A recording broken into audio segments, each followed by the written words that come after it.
Château-Rouge est un quartier parisien célèbre pour ses épices, ses parfums exotiques et ses salons de coiffure fréquentés par les grands de ce monde. Mais ce que l'on sait moins, c'est que c'est aussi l'endroit où l'on trouve les hommes les mieux habillés de Paris. On les appelle les sapeurs. Bon, mais avant de vous expliquer ce qu'un petit Bianco comme moi fait au milieu de cette belle brochette de dandy noirs, commençons par le début. Bonjour. Antoine de Caux. Oh, sapeur.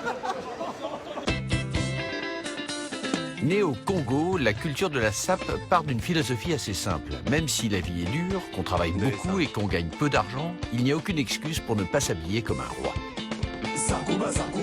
Le terme SAP est l'acronyme pour Société des ambianceurs et personnes élégantes. Et selon l'historien Prosper Mwene-Poutou, son existence, comme bien d'autres bizarreries de l'histoire, peut être imputée aux Français. Les Français aiment bien s'habiller. Ils sont connus pour ça. Et donc, dans les pays où ils ont été, ils ont sémé cet état d'esprit. Celui qui s'habillait à l'européen, il était un monsieur comme il faut. Et donc, l'habillement était le signe qui montrait qu'ils étaient arrivés. Y arriver, comme sapeur, était mon objectif du jour. Mais visiblement, ma garde-robe et moi-même avions encore du chemin à faire. Ah, monsieur Antoine Déconne. Oui, bonjour. Mais c'est quoi ce style de merde? Heureusement, j'étais sur le point de rencontrer un homme qui allait me guider dans ma transformation. Vous êtes bien bachelor? 100%, oui, c'est moi. Bonjour. Bonjour. Antoine. Dans sa boutique Sap & Co, le Bachelor, qui s'appelle ainsi en référence à l'émission, reçoit une clientèle de sapeurs old school qui affectionnent les coupes classiques très colorées. Waouh, quand même. Oui, mon cher Antoine, Ah oui. comme je disais tantôt, alors là, tu as la tiraille qui va te permettre d'enterrer ton look de croque-mort. Beau garçon, tu l'es, mais alors, la sape, tu n'es pas. Oui. Ah voilà. Alors, ça me plaît, mais j'ai quand même un petit doute sur le mélange fleurs et fruits, surtout framboise. Oui, mon ami. Alors, c'est bien, mais j'ai l'impression qu'on revient quand même vers quelque chose d'un peu plus classique. Oui, mon ami. On va voir une troisième petite cours, mon ami. Enfin, c'est quoi? Pour ça, je me tais. Tu étais star, tu deviens multistar. Ça ne mange pas de pain, ça mange du caviar. Moi, mais je suis un homme libre. Déjà, porter les couleurs comme je les porte, il faut être courageux. Dans la rue, je suis mieux que le Prozac. Pourquoi il faut être courageux? C'est dangereux de sortir Mais comme ça? parce que les gens, mon ami, pourquoi s'habillent en noir? Ils te disent, je m'habille en noir parce que je ne veux pas être vu. Ouais. Moi, bachelor, je dis, dans ce cas, il ne faut pas naître. Antoine, je te présente le Gotha. Bonjour. Alors, je t'amène faire un tour dans le quartier. Voilà, Vas-y. mon quartier, voilà. C'est là. Et voilà, grâce au Bachelor, j'avais l'air de descendre tout juste d'un avion en provenance du Congo. Mais il me fallait aussi apprendre la prestance du sapeur. Prenez la hauteur quand vous marchez, prenez la hauteur. D'accord. Vous imposez. C'est ça, c'est un sapeur. J'ai un peu l'impression d'être un homme politique là en visite. Il y a un petit côté à la Juppé à Bordeaux là. Ma prochaine étape était un rafraîchissement chez le Jean-Louis David local. Je lui demandais de me faire des dreadlocks, mais il refusa, me rappelant gentiment la couleur de ma peau.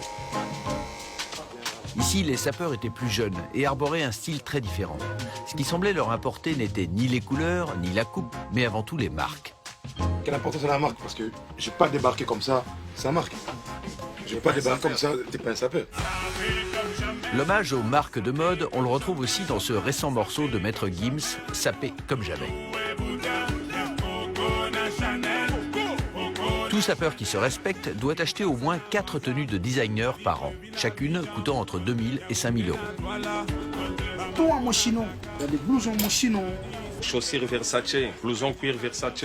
La chaussure, c'est Marc Jacob. Je sais tout habillé au Yamamoto. C'est marque japonaise. Je m'habille que en Yoji Yamamoto. Ça c'est pour les rois, ça. C'est Moschino, ça. Donc, ma chaussette, c'est Giorgio Armani. Ma chemise, là, c'est Roberto Cavalli. Les manches, là, c'est juste comme des garçons. Vraiment, là, je suis content de moi. Merci beaucoup. C'est le sapélogue créateur. Talon contre talon, nous commençons la prière de la sapélogie.